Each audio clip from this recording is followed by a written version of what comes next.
find peace or solace.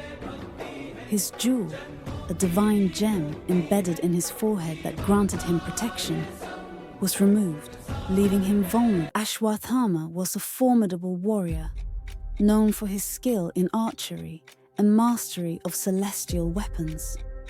He was deeply devoted to his father, Dronacharya, the revered teacher of both the Kauravas and Pandavas.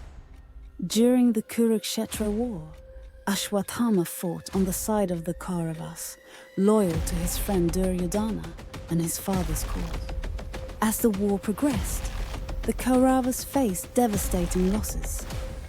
On the 15th day of the battle, the great Dronacharya was deceived into laying down his arms after hearing false news of his son Ashwatthama's death, orchestrated by the Pandavas with Krishna's guidance. Overwhelmed by grief, Dronacharya was killed, and Ashwatthama, upon learning the truth, was consumed by rage and a burning desire for revenge.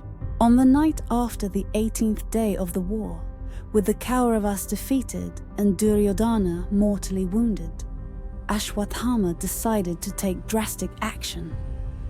Along with Kripacharya and Kritavarma, he infiltrated the Pandava camp under the cover of darkness.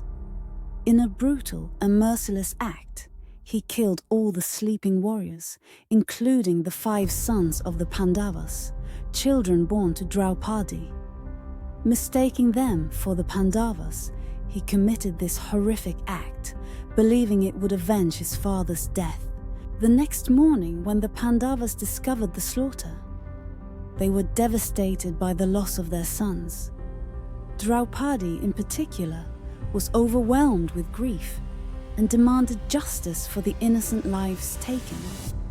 The Pandavas, led by an enraged Bhima, set out to capture Ashwatthama and bring him to justice.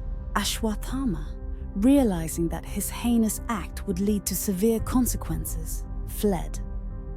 Cornered by the Pandavas and with no escape, he resorted to using the brahmastra, the most powerful celestial weapon capable of destroying the world.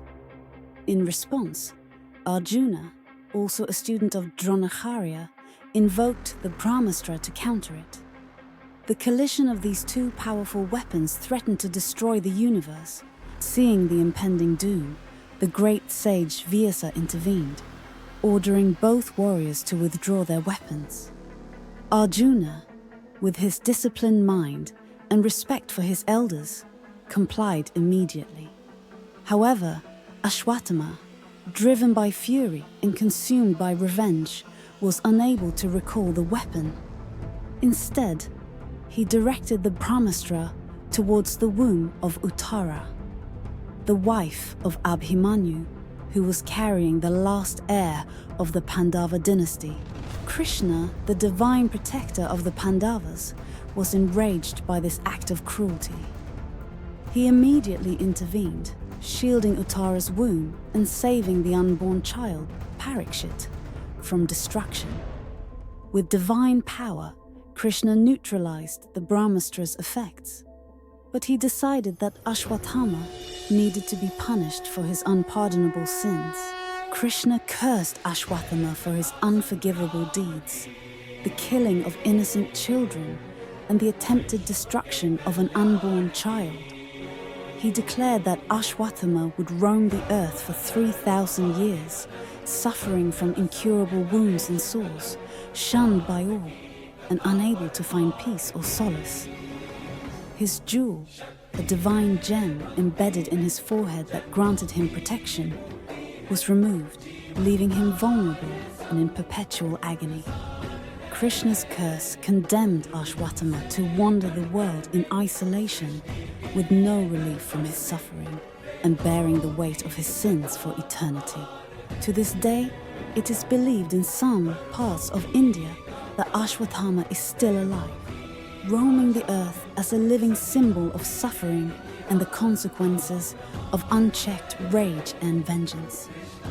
Some say he appears occasionally in remote villages, his body covered with festering wounds, begging for relief but finding none. His eternal wandering serves as a reminder of the profound moral lessons of the Mahabharata, the importance of righteousness, the dangers of unchecked anger, and the inevitability of karmic justice. According to prophecy, Kalki will appear at the end of Kali Yuga to eradicate the forces of evil and restore dharma, righteousness. When Kalki descends upon the earth, Ashwatthama, having wandered for millennia and learned the harsh lessons of his past, is believed to play a role in assisting Kalki in this divine mission. Thus, Ashwatthama's eternal wandering is not just a punishment, but also a preparation for his future role in the cosmic order.